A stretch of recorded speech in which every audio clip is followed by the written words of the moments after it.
Welcome to the Act and Unwind podcast, an ongoing conversation on a free and virtuous society. I'm your host, Eric Kohn. Thank you for listening. I want to ask that if you're listening to us on our website, that you navigate to the show notes for this episode, where you will find a link to subscribe directly to Act and Unwind at Apple Podcasts, Google Podcasts, Spotify, or anywhere else where you listen to find podcasts. And if you like this program, please leave us a 5-star review at Apple Podcasts so that more people can find this show. This week, I'm joined by Sam Gregg, Acton's Director of Research, and Dylan Pahman, Research Fellow and Executive Editor of the Journal of Markets and Morality here at Acton. Today, we're going to talk about a student revolt at the University of Michigan over Laurence Olivier's turn in blackface in Othello. No, I'm not kidding about that.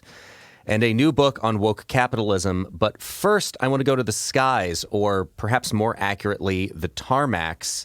Southwest Airlines canceled more than 1,000 flights this past weekend amid air traffic control issues and weather. The airline was not given an update on when it may continue.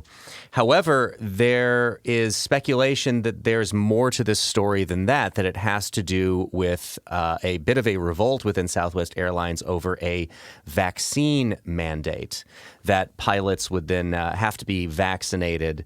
I actually happen to be friends with a few people who work for Southwest Airlines, and if this were just about air traffic control issues and weather, you wouldn't expect to see them posting with the hashtag Southwest Strong for whatever that's supposed to mean. So it does suggest to me that there is something more that is going on there. However, the official story is that it's air traffic staffing shortages and bad weather. The Federal Aviation Administration pushed back, saying the culprit was aircraft and crews being out of place.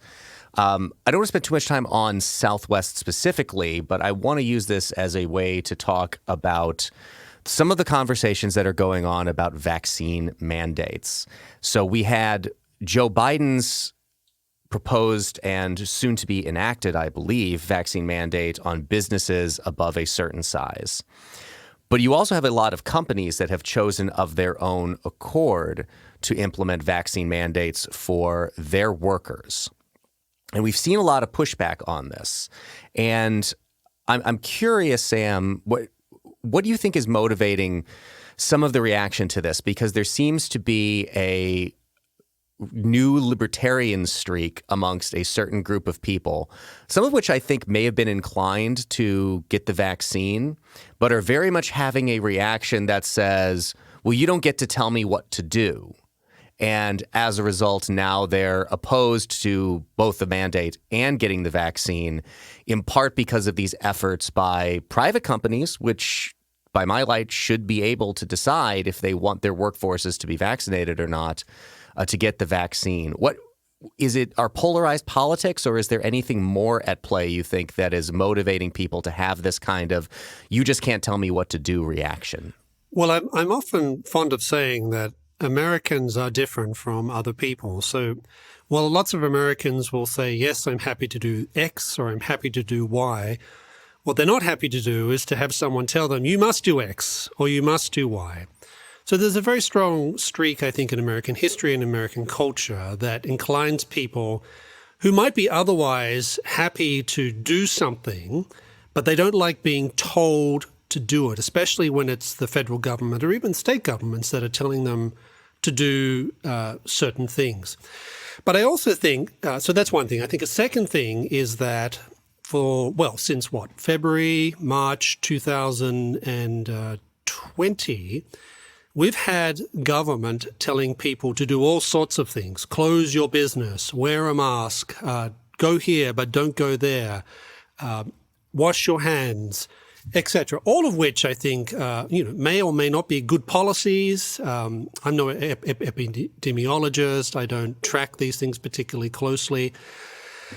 And for all I know, all these things might be great ideas. I mean, it's good to wash your hands. Maybe it's good to wear a mask in some settings. The amount that they had to tell people to wash their hands was unendingly disturbing to me. Like, what have you people been doing prior to this? But yes. Right. So, I mean, there's all sorts of things that may be good for all I know. But we've had a whole year, a year and a half now, of the federal government telling, and state governments and local governments telling people they must do certain things. So that, plus growing evidence that while some of these policies might be effective, some of these policies might have been understandable when they were first introduced, because we knew so little about much of what was going on with this particular pandemic, this particular disease.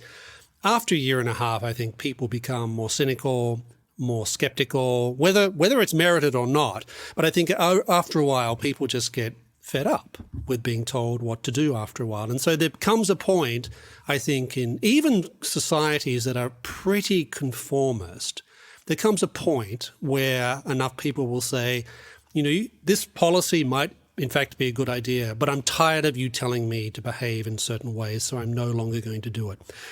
This is not just an American phenomenon. We see this in many European countries where we've seen mass protests against all sorts of things associated with government measures to deal with the pandemic.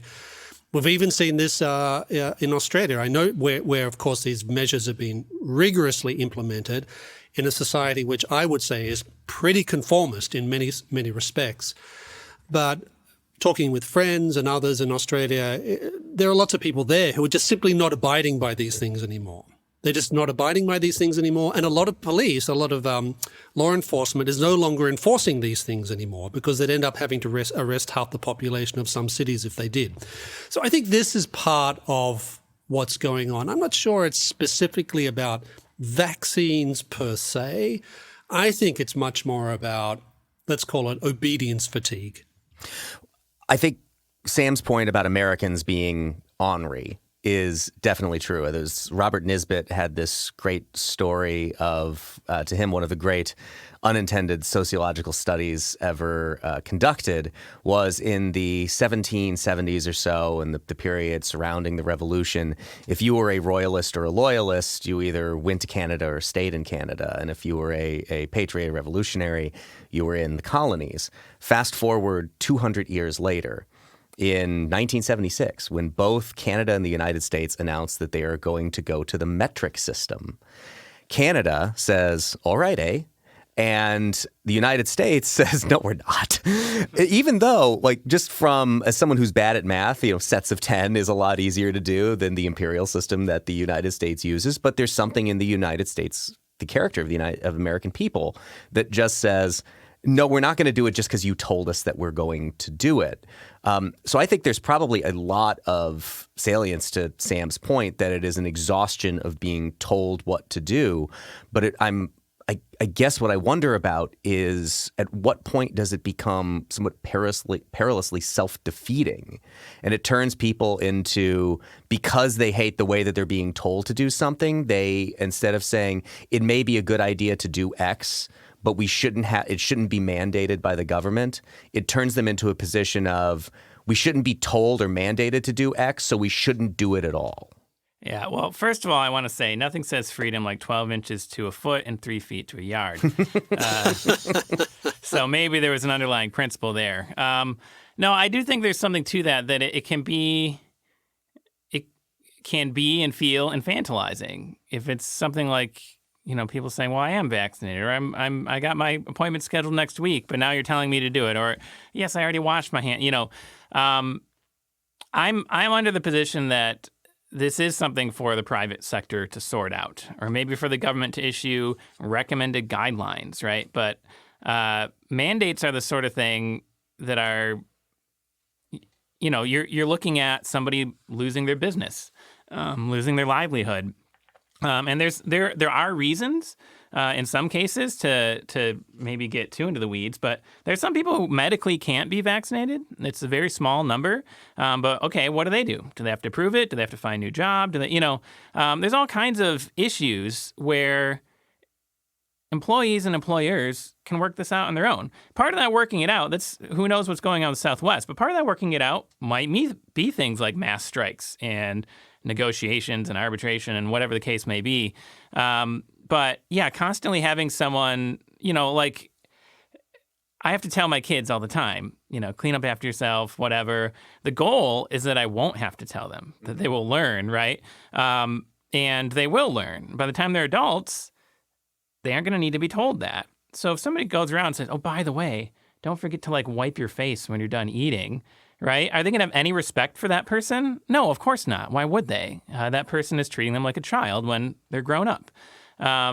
So, I mean, I think there's a basic element of that in this. So that's not necessarily to be for or against any particular mandate, but just to say that the medium, the kind of message, the rhetoric to the message, matters just as much as the message itself. Vaccination is important. I think so.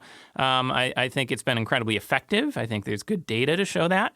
But okay, how do we promote that in the best possible way?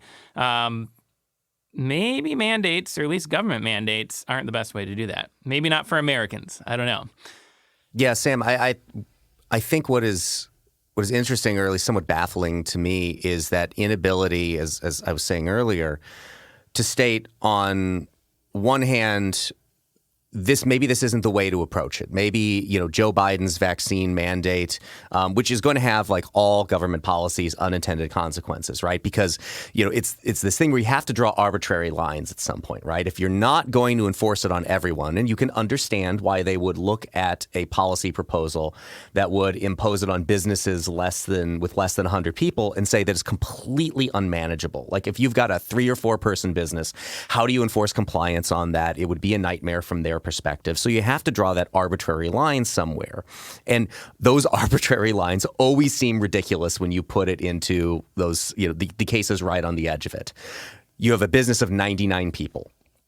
Do you hire one more person? Say you need one more person. A lot of businesses need employees right now, if you haven't noticed. Do you go and hire that one person and then have to endure all the compliance costs that are going to come with tipping over that 100-person mark, and then you have to be a part of this mandate?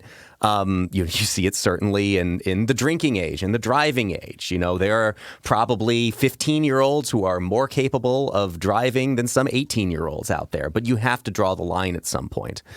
But what I find, I guess, just baffling to me is the inability of people to make distinctions in this and say that mandates are probably not the way. Government mandates may not be the way to approach this. And even in this case, as Southwest Airlines Pilots Association, their union, has filed a motion for a temporary restraining order against the airline's COVID-19 vaccine mandate, to say that maybe private businesses enforcing this on their employees isn't the way to do it. But to still also say, but it's still a good idea to get vaccinated for the people who can. It just is baffling to me that people can't make that fine line distinction and get driven into a position that I don't know that they would hold if not for the other circumstances surrounding it, which, Sam, I just guess speaks to your point that you were making earlier, that it has to do more with the infantilizing nature of being told what to do over and over and over again.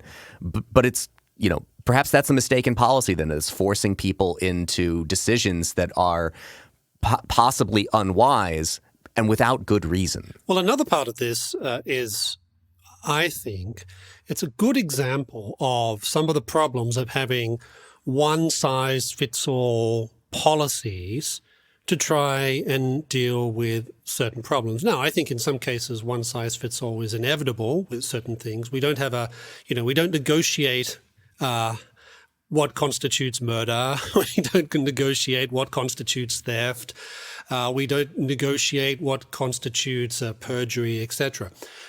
But that said, there's a whole range of different areas, especially when it comes to the economy, where a decentralized approach, I think, is usually much more effective, because there are often very specific circumstances or conditions that pertain to a particular business or a particular company or even a particular sector of the market, where it's perhaps better to let employers, employees, trade associations, whoever, to sit down and try and work this out themselves. Now, that, of course, assumes that people are acting out of goodwill, that assumes that people are willing to be reasonable, and they're pretty big assumptions, right? Because obviously that's often not the case. But it does seem to me that if the one thing we have learned as a consequence of this is that the case for decentralization and the way that political authority is exercised in America through, let's call it federalism or some even deeper forms of decentralization, I think that's become, the case for that has become stronger. I think of things like imposing the same type of mandates on a county that is, say, highly urban, incredibly dense, compared to another county where the population density is, one person every 5 miles. I mean, it makes no sense to impose exactly the same mandate for those two very different counties. So I think this is part of the problem, and maybe one of the unintended side effects of the pandemic is to remind us that there are good reasons why one should hope that where one can, political authority and decision-making can be decentralized. And that plays, of course, into one of the key principles of the Acton Institute is the principle of subsidiarity, right? Which is partly about decentralization, but it's also about giving people the freedom to think seriously and come up with responsible policies that fit the particular community of the people who are making those types of decisions. I think I'll let either of you take a bite at this if you want, but what I find interesting about what you said there, Sam, is a lot of the people that I think, if we were to draw a Venn diagram and get the overlap of the people in the position I've been describing who are the most resistant to these mandates, I think overlaps not insignificantly with the new right, that the new nationalist right. And by definition, nationalist, you're elevating almost everything up to the national level, to the federal government as the only possible organ that can speak for the entire people. And maybe it's just me seeing this, but these weird contradictory things where I think Sam is correct. It would be better if we were to deal with these circumstances as close to the communities that they affect as possible. And Sam's point about different counties was driven home perfectly clearly to me at the beginning of this pandemic. I was still living in Chicago. The idea that the policies in Illinois for Chicago should be the same ones for, southern Illinois counties that have, not even a fraction of that population density, do not have any urban centers similar to Chicago or even similar to suburbs of Chicago. It's lunacy, but nonetheless, that's the situation that we had there. But you have these, I think, amongst even this one group of people, these competing desires to not want to have the federal government, at least one that they don't like, mandating these kinds of things, but also an inclination amongst this group of people to want to elevate almost every question that we're dealing with out of local communities and up to the federal government. Yeah, well, I think that in my experience, that comes from this weird sort of understanding. It's sort of like if you can't beat them, join them, and then fight over the same thing sort of mentality that, we're going to have all these things imposed upon us. What we should really be doing is trying to impose all our things on everyone else. And there's a failure in that sort of dichotomy to see that, doing nothing is something. In fact, in this case, it's doing a lot. That's not to say nobody should do anything, but the government, the federal government, doing nothing. It's one thing for a mandate on federal employees. People may agree or disagree with that, but at least that's obviously the jurisdiction of the federal government. But to be crossing state lines, right? So, I mean, I don't even think government should be mandating private businesses. I think private businesses can deal with this on their own. They can cooperate with governments. They can, again, look at guidelines and recommendations, that sort of thing. Hopefully, they're also negotiating with employees, employee unions, that sort of thing. But there's a subsidiarity question that, okay, if any government is going to impose mandates, how about the county commissioner, right, or the mayor, or some local level of government that is actually in far greater touch with the situation on the ground than, as we've seen, even in Illinois, and certainly the same was true here in Michigan, state-level regulations and restrictions made sense for Detroit. They didn't make sense for the Upper Peninsula, right? And we saw that all over the country. So, I don't know. I look at it that way. I think the new right, the nationalist right, They think it's all about power and about winning, and I think that's frankly a very foolish and dangerous way to conceive of politics. That it used to be thought of as the art of compromise, and I think we are in great need of greater compromise. Compromise requires actually like talking to and listening to people you don't agree with, and that's something that people are very unwilling to do. Let's close this out with two questions for both of you. Do my John McLaughlin group impersonation here. I'll just yell that you're wrong after whatever your answer is, and it'll be perfect then. Right now, 66% of the American population has received at least one dose of the COVID-19 vaccine. 57% of the population has been fully vaccinated.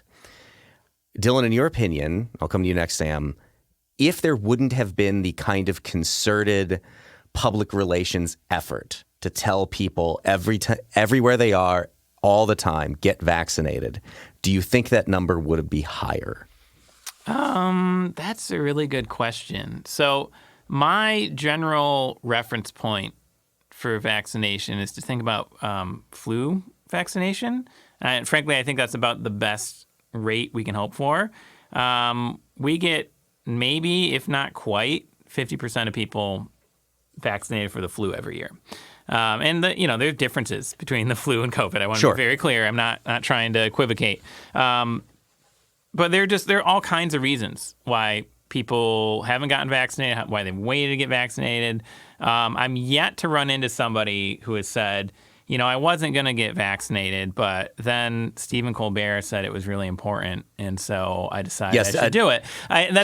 Dancing hypodermic needles is always the best persuasive means of getting people to get vaccinated. To criticize or compliment Stephen Colbert. It's just to say I think there's this weird sort of clout that we assume celebrities have, and others, for that matter, public figures, and especially in America, as Sam already pointed out, there's just a lot of people that don't want anybody telling them what to do. It doesn't matter who the person is. It doesn't matter if they're in government or their boss or on TV. They want to figure it out for themselves. Sometimes they make bad decisions. Sometimes they have bad information. But I think a better strategy is making the right information available and trusting that people will come across it. So I'm thinking you're probably saying maybe about the same as To give you an actual answer, I think there might be some marginal difference, but I'd say probably about the same. Sam, do you think if there weren't the concerted effort that it would be higher than the rates that we currently see? I tend to agree with Dylan. It's partly a cultural disposition on the part of Americans. And I think that people have all sorts of reasons why they get vaccinated or why they don't get vaccinated. And I'm reluctant to second guess people about this. There's things I don't know about their situation. I don't know their medical history. I don't know if they have underlying conditions. And frankly, it's not my business whether they have those sorts of things. It's really up to them to act in what they believe to be their best interests, the best interests of their families and the best interests of the communities in which they live. So I think all in all, I suspect that we would end up pretty much in the same level of vaccination rate that we already have. That's my sense. Let me go to you for Sam first for the second question I have to close this out. By the new year, by the beginning of 2022, do you think most businesses are going to drop vaccine requirements? So you're seeing the pushback at Southwest and other places. Do you think most businesses will end up just dropping it and letting this thing sort itself out? Oh, well, I don't know. I hope so, but I think that I think businesses actually have a rather big problem now in just getting people to work for them. So to the extent that imposing vaccine mandates is an obstacle to recruiting people to work for them in different parts of the economy, I think that some economic forces will come to bear and businesses will say, well, I guess we're just going to have to drop this because we already have enough difficulty recruiting people to work. Why put another obstacle? Why put another disincentive in front of people who have, for different reasons, don't want to get vaccinated? Dylan? I think it depends on the business. And I think, there's a parallel with mask mandates, right? I think a lot of businesses probably it's a no-go in terms of, are they going to get the talent they need? But I think hospitals, I think there are certain workplaces where it makes a lot of sense, and the sort of person who wants to work there is probably pretty likely to comply anyway. So there may be a mandate, but it's also kind of completely unnecessary. But I don't know. And there are cases where I think conflict is part of the solution. Maybe it won't be, but that's labor disputes happen, right? And sometimes they get resolved because the company and the laborers or their union come to an agreement. Maybe the agreement will be, hey, we're everybody's okay with the Pfizer vaccine. Who knows? Who knows what it is that might be an issue for people, and you don't find out until you actually talk to them and you figure it out. And sometimes, you're gonna not see eye to eye for a little bit first. So let's take, for us here in Grand Rapids, a relatively short hop over to Ann Arbor, Michigan, and the University of Michigan. And I will give you the intro of the story from Robbie Suave at Reason. Bright Sheng is a professor of composition at the University of Michigan. He was born in China in 1955. When he was a child, the Red Guards took away his family piano. Nevertheless, he grew up to become a widely celebrated musician. He received a MacArthur Genius Fellowship in 2001 and has twice been a runner-up for the Pulitzer Prize in Music. His undergraduate students should certainly count themselves lucky to be able to learn from him. Instead, they are demanding the university fire him for rendering the classroom an unsafe space. The administration is looking into the matter, and Sheng has stepped down from teaching the class for the time being. He has apologized profusely for making his students feel wronged, though many have loudly rejected his apology. What was Sheng's transgression? He screened the 1965 version of Shakespeare's Othello in class as part of a lesson about how the play was adapted for opera. This version stars Laurence Olivier, a white actor who wore blackface to portray the protagonist Othello, a Moor. The choice was controversial even at the time, and today the portrayal is considered by many to be akin to a racial caricature. This strikes me, of course, as like just another one of these kind of bananas situations where people are so dramatically overreacting to something that, as Robbie points out here, was considered controversial even at the time, but also not at all the purpose of why it was being shown to these students. So I've gone back and forth on a lot of these campus cultural questions over the years, which is to say, when people start inveighing against problems like this, the first thing that I tend to think of is that it's some kind of a budding moral panic, and things are probably not as bad as they make them out to be. But you certainly do see situations like this continue to occur. And the people who said that, this would have been several years ago, just wait until these people get out of these kind of cloistered college environments where, they're being coddled, to borrow from Gregg Lukianov and Jonathan Haidt, their American minds are being coddled, and get into the real world, and they'll be disabused of all of this. And we'll get to Sam's book on woke capitalism, the book review he did for a book on woke capitalism in a little bit here. But that certainly doesn't seem to be the case where they've been disabused of it. So I guess my question, Sam, I'll go to you first, is this seems totally bizarre. At some point, there has to be a tipping point on this, right? Where people are just going to say, the idea that this professor needs to be put through an American version of an American version of a struggle session for showing a film, the point of which was not to exalt Laurence Olivier for wearing blackface, but to make a point about the development of the play into opera. The overwhelming reaction to these things has to be that this is ridiculous. And should we have any hope that colleges are going to start saying, we're not going to let you make this kind of trouble, and we're going to focus on education? I'm not optimistic, but are you? No, I'm not optimistic. I'm not optimistic because colleges and universities, just even putting aside this particular incident, colleges and universities are highly ideologically charged places today, even compared to 10, 20, 30 years ago. This is a long culmination of a classic march through the institutions. And I think when you add to that the current, it's called a woke ideology or whatever you want to call it, we shouldn't be surprised that this is happening. I mean, it is interesting when you have these cases of people who have actually really suffered under totalitarian regimes for their beliefs and had to go through all these different things to quote unquote repent, and then they come to the United States, the land of freedom, and they find it's not quite the same thing, but it's certainly a tendency to shut things down in the name of sensitivity and all these different things. So I'm not particularly optimistic. There is, I think, in some quarters, some pushback against this. We see some professors, usually professors who are of such a standing and stature that it's very difficult to take them down in the way that you can take down an associate professor who's not got tenure or whatever it happens to be for alleged transgressions. But if anything, I think it's not just a problem with some students. I think a lot of students just go to college and they just go and do their thing, they do their studies and they move out and they're completely politically unengaged in all these sorts of things. I think most of these things are generally driven by a small minority of people. You have a considerable number of faculty who, for all sorts of different reasons, are playing this game. But also I think there's a fair number of people which in the administration of a lot of universities who are part of the difficulty here. And in some cases, I'm sure they're thinking, well, we need to avoid liability, etc. But in some cases, I don't doubt that it's ideologically driven as well.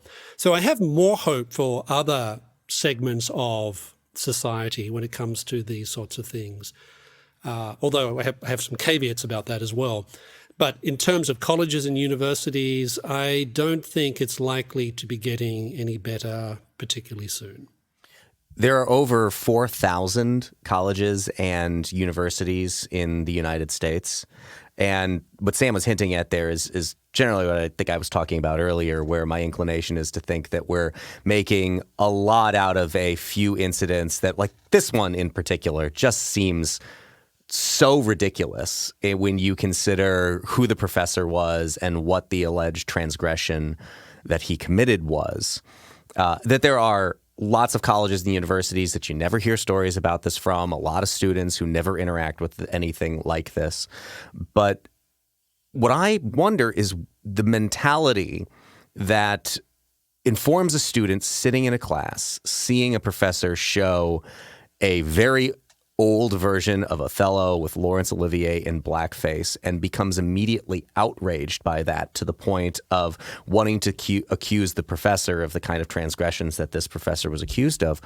Where this mentality comes from and the desire to exact the price on this professor that they seem to be trying to do, I wonder where this is emerging from, because certainly it is somewhat of a new phenomenon. There have always been campus radicals. That's, a true thing over time. But the form that it has taken, which is almost, you almost abolished in loco parentis in colleges and universities. And now they seem to have a desire for it to come back, for these students to be protected from anything that might make them uncomfortable. Yeah, I look at this situation and it strikes me as, I guess, I'm most frustrated probably with the administration at U of M, that they are basically going along with the students from what the article at least detailed, and they're not standing up for their professor. And that's not to say, to be very clear, like blackface is offensive. There is a whole history of this, going back to the 19th century of putting on these minstrel shows and making fun of African Americans with very offensive, stereotypical characters who are portrayed as lazy and dumb and all this sort of stuff. Okay, fine. I doubt Professor Shang knew about that.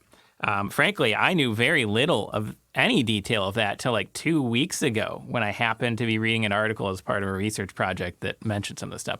Now, I knew blackface was offensive. I knew there was some, there was some history of it, but this may, you can call this expression of white privilege, but I never had any reason to look into it.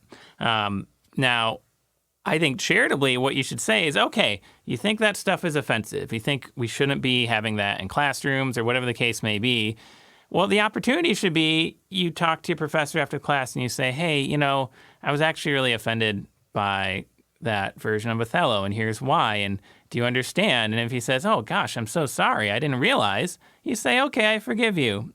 And then you move on with your life, right? And instead, we have, this big outcry. We have, the student newspaper article. We have, all this sort of stuff. We have other professors jumping on the bandwagon, and there's no avenue for forgiveness. There's no avenue for understanding, right? So there's this demand that you need to empathize with me. And in the history of, how one group of people has been ridiculed, but there's no empathy for the professor who didn't know any better. That seems crazy to me. Shouldn't we value empathy for everyone? Isn't that the way that you're going to find a better solution? Isn't that the more educated and enlightened way to proceed that any university ought to encourage and cultivate? One thing I could just quickly add to that is that, for the professor should also be given the opportunity to explain, well, this is why I'm showing this to you. Laurence Olivier is a great actor. There's no question about that. Yes, there's blackface that's used in this. But let's remember what the time, the place. I mean, this is the problem of presentism, right? This constant reading back and being morally righteous about all sorts of things that clearly we understand today as being wrong, and even was understood by some people at the time as being wrong. But to engage in this sort of outrage about these sorts of things and not giving the professor a chance to explain why he's doing what he's doing, it does just show how bad things are in the university. And I think this point about empathy, I think is very important, because one of the things that I've noticed about the whole woke phenomena is that, I frankly dispute a lot of the things that they argue. I think they're wrong in their interpretation of so many things. But leaving that all aside, the thing about woke ideology is there is no room for forgiveness. There is no room for reconciliation. It's about destruction. And there's no place for people to say, I'm sorry, I didn't understand. Okay, we've resolved our difference, now let's move on. No, it's all about endless punishment. It becomes a zero-sum sort of arena. Again, it's kind of using this paradigm of politics for everything, whether or not it's specifically politicized. But what I mean is, when somebody runs for senator, one person wins and everybody else loses, right? It's zero sum. Whereas academic freedom was originally conceived as a market. Markets are exchange systems. They are systems in which we come and we bring what we have and we get something we didn't have. Mm-hmm. And, there's a back and forth, and people are better off that we have more than what we had going into it. And when you reduce that to a political paradigm, a partisan paradigm, or however you want to say it, because I don't know the political affiliation. The professor may be of the same, thoughts in terms of, he could be a center-left Democrat. I don't know. But, this understanding of either we're winning or we're losing, I think is absolutely toxic in most cases. If you are on a sports team, yes, you are either, the Lions lost again on Sunday. That is not to be disputed, all right? But most of life, thank God, is not a Lions football game. Many people can win at the same time. Or really, winning is just the wrong criteria. I've for a while described, to me, this phenomenon strikes me as a pseudo-religious one, or at least one with some seemingly religious characteristics. Absolutely. But where there is, it's a religion without forgiveness, but with perpetual atonement. That you can apologize like this professor did, but you're never going to receive the forgiveness if you apologize, which gets into circumstances that may not be the best in every walk of life, where if I used to be in the PR business, and right now, my advice to any corporation that got involved in a similar situation to this, or any individual like this professor, would be, don't apologize, don't really say anything. Wait out about 72 hours or so, and in most cases, it passes by and people move on to the next thing. But the minute that you apologize, it's like blood in the water and the sharks come because they know that there is a target there that they can continue to exact a price from because you've already given them the beginning of what they want. However, I want to say that the point you made, Dylan, about the administration being the one that we should look at there, I think is an important one. I want to commend to people the Martin Gurry book, Revolt of the Public.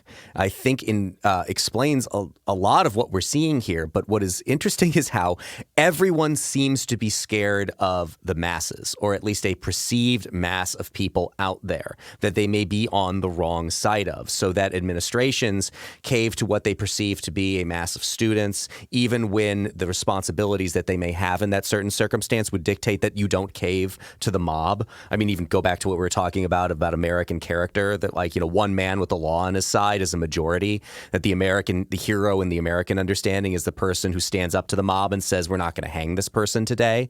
But you see this in a bunch of other places where people seem to be scared of their audience or their constituencies. I think you see this in media with the way that certain media entities out there operate, that they seem to be incredibly scared of their audiences. I think talk radio is a perfect example of this. You see this in politics where to a certain extent, you want politicians to be scared of their constituents, but I think we've gone beyond a tipping point in that where they're so afraid of their constituents that they don't actually do their jobs, that they know that they're most likely, if they're going to lose their seat in Congress, it is not going to be in a general election. It's going to be in a primary for something like 90% of Congress. If they're getting ousted, it is going to be to somebody outflanking them further to the extreme of their own political party rather than closer to the center or to the other side. And there are certain cases where the mob may be, the mass of people may be right about something. But in a lot of these cases, and I think the administration, as you pointed out, Dylan, I think you're absolutely right, that they have a duty and a responsibility to stand up to this kind of thing. And the people who are in these positions supposedly of authority seem to be so unbelievably cowed by the people that they're supposed to be helping to curate the academic and educational experience for, that they just give in at the first sign of trouble. Can I add something to that? I think that's right. And Professor Robert George, who's done a lot of work in trying to sort of build up resistance, so to speak, to these problems, has made the point that the moment you get into the business of apologizing along the lines that you're describing, I'm not talking about someone saying, well, maybe I should rethink this, but someone saying, oh, I'm so sorry, I will never do it again, et cetera, et cetera. Conceding the mob's point. That's right. Yes. Exactly. He says that is when you lose. And when professors or whoever it is stand up and say, no, I'm not going to apologize, and here's the reasons why, a lot of people back down. So that's one thing. The second thing I'd say is that there's some very disturbing polling evidence among university students indicating that slight majority of them believe, or maybe even more than a slight majority of them believe, that it's okay to shout down professors, lecturers, or guests, whoever, who are articulating views that they don't particularly like, which of course goes against the entire spirit of what a university is supposed to be about. Universities are supposed to be places where truth is pursued, where you debate differences about what you think the truth is. And even if it's someone you vehemently disagree with, like you're there and you're sitting in an audience and there's this apologist for Pol Pot from the literature department, I'm not making this up, by the way, who is explaining why Pol Pot was such a great man, et cetera, et cetera. You don't shout them down.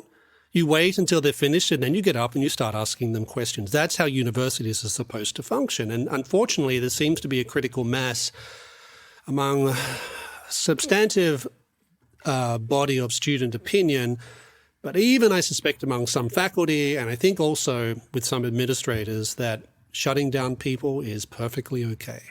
I would just add to that. I also think there's very much relatedly, there's a loss of vocation, or we might say, the principle underlying the sphere of education. There's a lot of administrators, frankly, who've taken on more of a business model when it comes to universities. And, I just got done saying academic freedom should be a market. Yes, it should be a market of ideas. But schools should assume that students don't know things, because that's the whole point. Yeah. They show up and you tell them stuff they don't know, and then they learn it and they interact with it. Maybe they agree or disagree with it, but it should be, we're inviting you to a conversation and to grow in your knowledge and in hopefully in your ability to think, right? And to ask the right questions. And instead, there's this understanding of the student is our consumer, and we don't want bad consumer feedback. You have there's all kinds of websites out there which are fine. It's not bad. It's not to say that there's no value in students saying, do you like this professor, and not like ratemyprofessor.com or, and that sort of thing. But I remember the first time, I'm old enough, I'm now an old person, I've decided, I'm 37. I'm old enough to remember a time before and a time when student evaluations happened. I remember getting my first one. This was, several years into college. A class was done, and they passed around this survey, give us some feedback about what you thought of this class. And I remember sitting there thinking, why does anybody care what I think of this class? I'm the student, right? It was beyond me. I had no idea why anyone was asking me for my opinion. The whole point is you show up, and the professor grades you. Their opinion is the one that matters, right? That's supposed to be the point. And many schools are so far afield from that. And ironically, a lot of this tends towards bad business metrics in terms of student retention and things like that. So, I think schools are the best when they know how to be schools. And I think that they will find when, instead of trying to cater to every student demand, as a company might try to cater to consumers, they simply just do their best job to educate, hopefully sensitively, hopefully fairly, hopefully virtuously. I'm not saying that, that none of the concerns starting this whole thing had no validity to them. But there's a right way and a wrong way to deal with that. And, this is ballooning, as you said, to kind of ridiculous proportions. I want to make a note that there's another case out there that I think to perhaps please Michael Miller, who was on this podcast last week and talked some about his skepticism about technology and big tech, that I do think digital communications, the prevalence of them tend to make a lot of these things worse. And I'll give you an example that there is a professor at UCLA's Anderson School of Management, a guy by the name of Gordon Klein, who is suing UCLA. There's been a campaign to get him fired. A student had sent to him, at the time of the George Floyd incident last year, had sent an email basically requesting that the professor would say, from the email, we are writing to express our tremendous concern about the impact of this final exam and project will have on the mental and physical health of our black classmates. So they were asking for preferential treatment for other classmates based on their race, and asking the professor to do something that this professor, and we'll include the link to the piece he wrote on Barry Weiss's Substack in the show notes. You can read it for yourself. To me, I think the bigger problem comes in that, as Sam had said, that there's an appropriate way to say no to that. The response, however, that Klein authored, and again, if you find yourself writing this kind of an email, I highly recommend that you just set it aside for a while and come back to it. The email, thanks for your suggestion in your email below that I give black students special treatment given the tragedy in Minnesota. Do you know the names of the classmates that are black? How can I identify them since we've been having online classes only? Are there any students that may be of mixed parentage, such as half black, half Asian? What do you suggest I do with respect to them? A full concession or just half? Also, do you have any idea of any students from Minneapolis? I assume that they are probably especially devastated as well. I am thinking that a white student from there might possibly be even more devastated by this, especially because someone might think that they're racist even if they are not, and it goes on. That kind of a sarcastic response, which is the kind of thing that I think comes easier to us because of digital communication, is the kind of thing that you should probably set aside. And we'll see what happens with this professor's lawsuit. Imagine if you had to write that out on paper and put it in the student's mailbox. A little more grace from people, I think, would be, from everybody on all sides of this, would be great for all of us. But Sam, before we go, you have in Law and Liberty, and we will include the link to this book review in the show notes. We've been talking a lot about woke ideology. You have a review of the Vivek Ramaswamy book, Woke Inc. I'm curious, you just share some brief thoughts on the book, this phenomenon, and as I said, we'll include the link to the whole piece in the show notes. Well, I'll start by picking up on something you said, Eric, when you said that, people go to college and they get all excited and then they get out into the real world, right? You said the real world, and they suddenly discover that it's not quite the way they want it to be. Well, unfortunately, in this book, Woke Inc., it's called, the author goes through and points out just how far woke ideology has permeated corporate America. And he points to all sorts of different criteria which indicates that this is happening. He speaks a great deal about his own personal experiences in dealing with this phenomenon as someone who's been in the business world himself for quite a long time in biotech.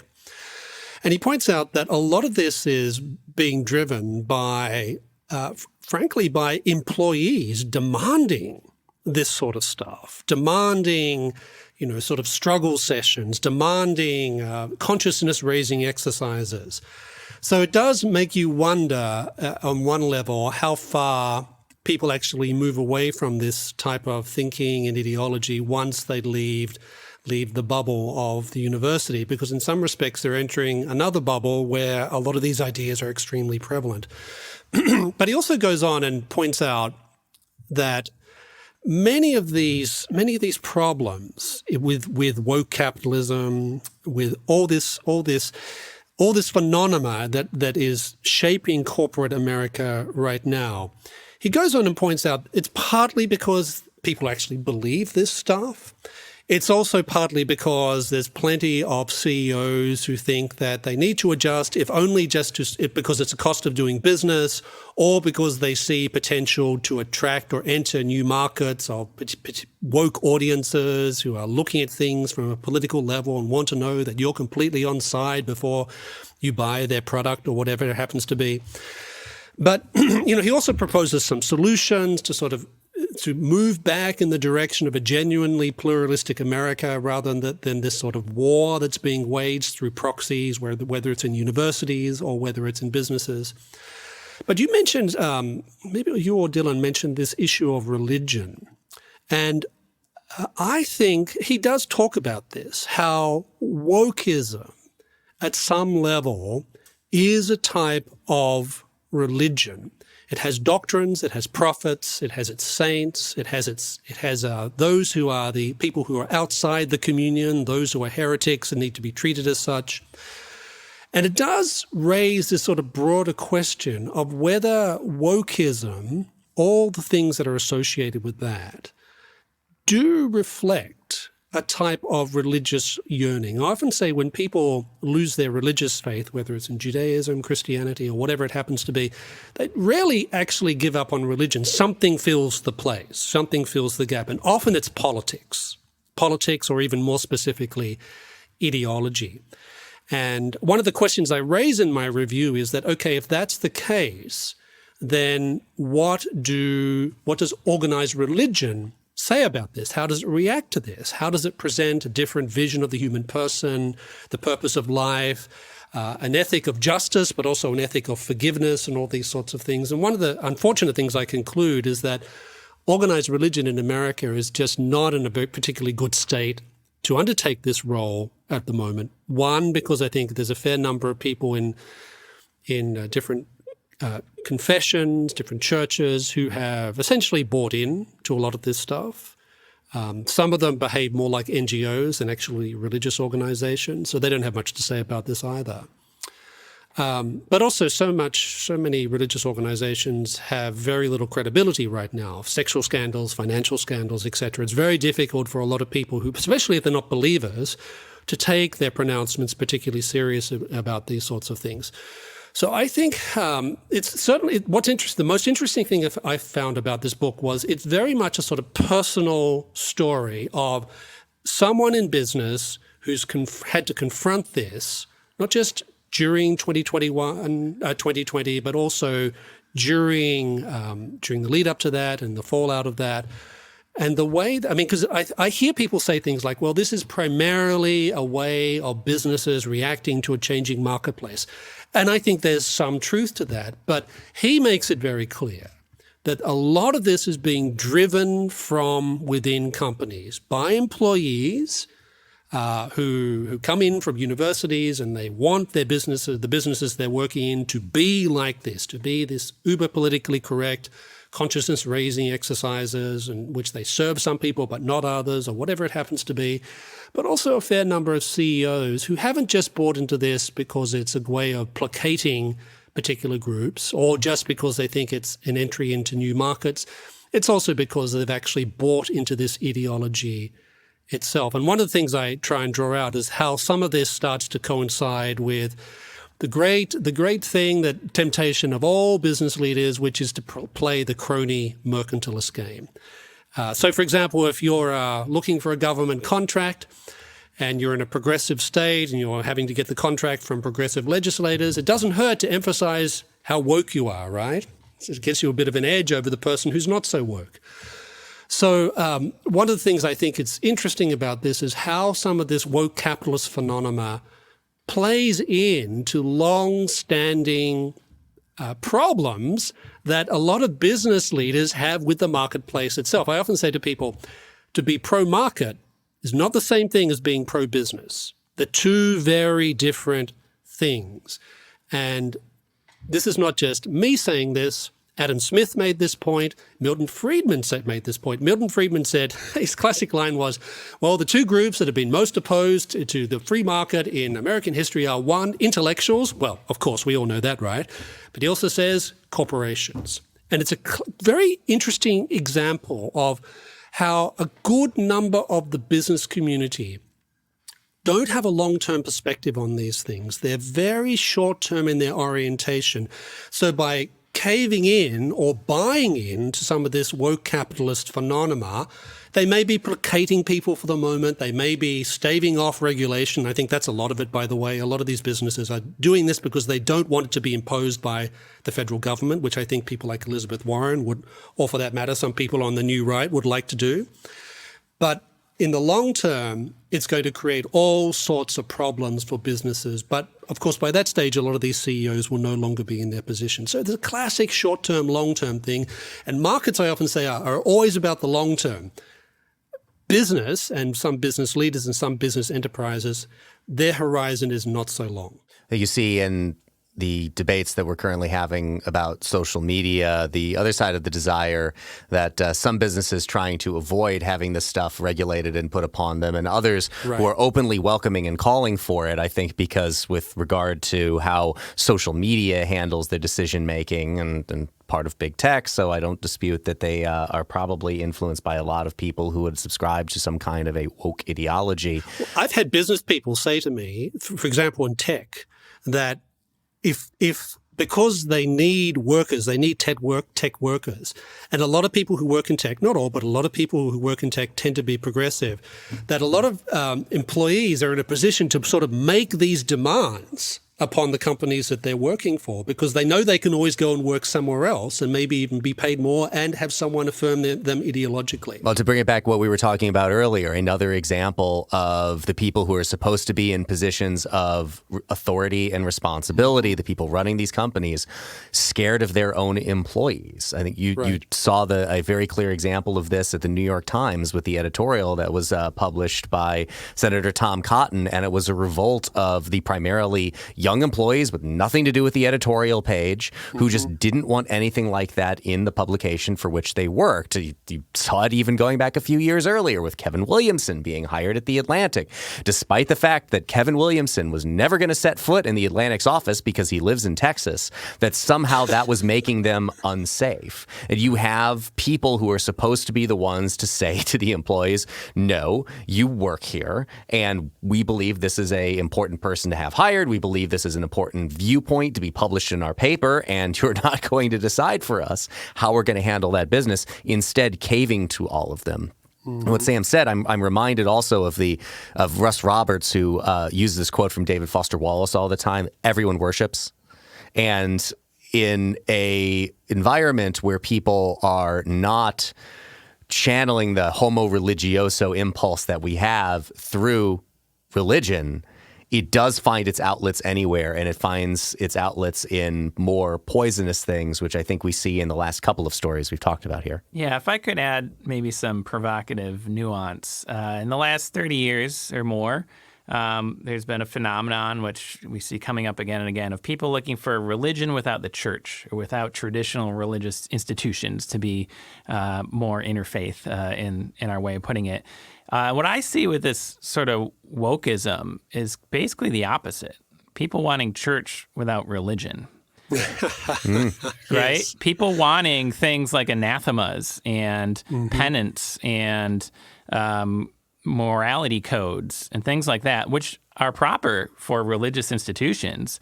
They want their business to do that for them, their employer to do that for them, their government to do that for them, whatever it may be. They're in search of an institution to be that for whatever their values are. So I'm not. That's not necessarily to disagree with what's previously been said, but I think that's what I see. I see it's kind of the sociological aspects of church or temple or however you want to put, religious institutions. Historically, people are trying to push that on the businesses they not only work for, but simply like buy stuff from. Like they consume their products, and they want that to also be their church. I think that's incredibly poisonous for their own well-being, and I think it's also kind of a fool's errand. You're just never going to get there. There's always going to be somebody more woke than you or less woke than you, or maybe your voting district lines get gerrymandered, and we were a woke district, but now we got a bunch of gun-owning Trump voters, and so we're gonna change our tune for our company because that's what's gonna work for us politically when it comes to all this cronyism and mercantilism and what suddenly you just lose it all because you weren't actually rooted in a centuries-old religious tradition and institution, which is stubborn and backwards and conservative and all of those sorts of ways that make them resistant to change, and hopefully, although very often not the case, but hopefully resistant to just the passing winds of whatever happens to be the fad of the day. Let's call it a wrap there. Thank you for listening to Act and Unwind. If you're listening to this podcast on our website, please look in the show notes for a link where you can subscribe directly to Act and Unwind, or just search Act and Unwind on your favorite podcast app. And please rate and review us on Apple Podcasts, 5-star reviews only, please, so that people can find this program. Thank you to Sam and Dylan. For the Acton Institute, this is Eric Kohn. We'll see you next week.